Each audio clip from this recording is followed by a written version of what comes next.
What did we hear about the passengers' experience of this turbulent flight?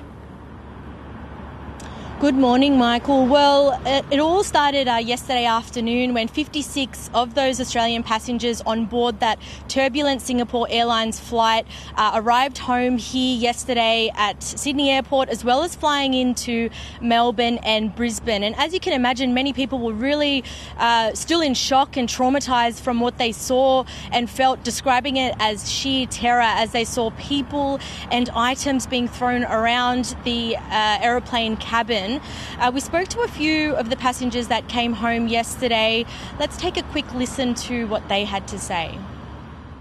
Just relieved at this point because it was a very, very obviously traumatic experience.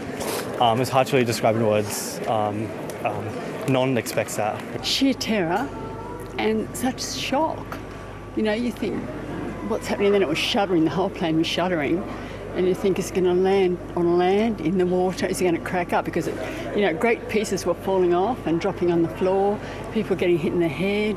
Because of the pressure, a lot of people that weren't wearing seatbelts, they were pushed up to the ceiling. So there were multiple injuries. Luckily, we had our seatbelts on, so we weren't injured and we were physically doing okay.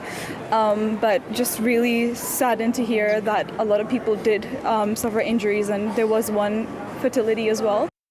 So, Tony, what do we know about the hospitalised Australians?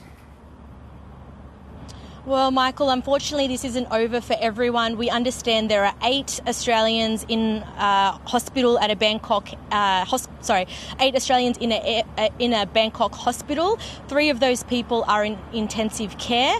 We've also heard from the Department of Foreign and Trade officials who said the embassy is providing consular assistance to 8 of those Australians and are investigating if anyone else has been affected. So, as you can imagine, many of the families are really holding out hope for some positive news today.